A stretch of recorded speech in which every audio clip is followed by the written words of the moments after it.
To fend off the mutant, you should do so only at your own risk, and only if equipped with animal trainer-approved padded mittens, sold separately. Advance rabies for going mutant. Bat Boy represents all that is crass and despicable in American culture.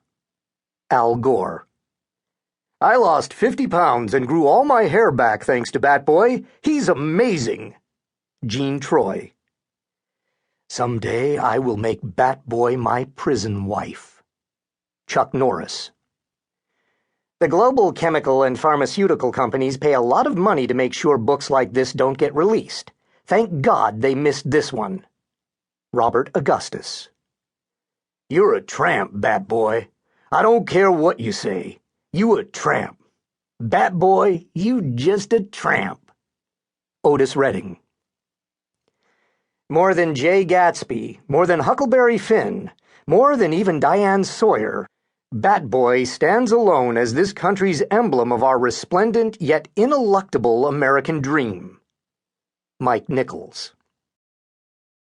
While it is true that we in this nation remain free to be idiotic, it does not necessarily follow that we must be idiotic in order to be free.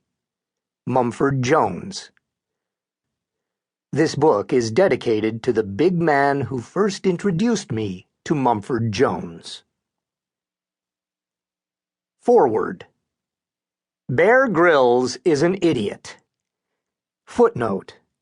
Forewords these days are typically reserved for glowing comments about a book from some kind of celebrity.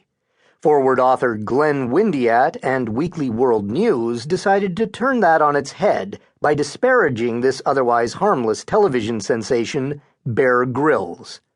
In fairness, this decision was aided by the fact that the numerous requests to write forewords that were submitted to Simon Winchester, Noam Chomsky, Soupy Sales, Hugo Chavez, Bear Grylls, and Batman all went unanswered.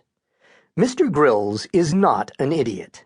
Additionally, he is powerfully built, and when he strips down to a mere loincloth, he possesses what appears to be a diver's body that makes us want to spread his nation's national treat, spotted dick pudding, all over his interstitials. Grylls also claims that he spent time in the British Special Forces.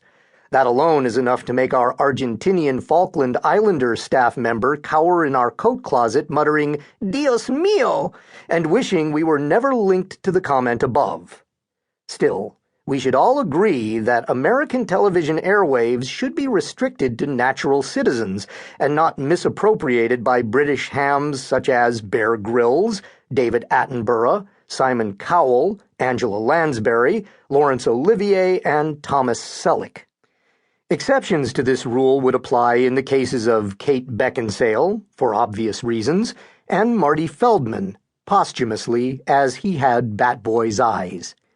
Nonetheless, we do agree that Grylls needs to study bats and stop crying like a little panty waste whenever he comes into contact with these noble creatures that save our planet every night.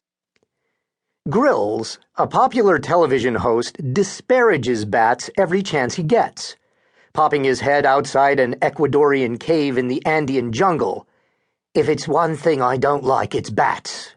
Inside a cave deep within the Panamanian rainforest. "I don't like bats. They bite and have rabies." In his interview with Outside Magazine, "I hate bats." How can an outdoor expert who injects himself into the most untamed areas of Earth make such inane comments? How can he spread dangerous misinformation on bats to the millions of couch-bound Americans watching his choreographed mock struggle to survive? As responsible members of this planet's ecosystem, we cannot tolerate Bear's batitude. Sure, it's okay to delight in watching this telegenic, strapping young man traverse jungles, eating elephant dung, mealworm grubs, and discarded, decaying animal carcasses to survive.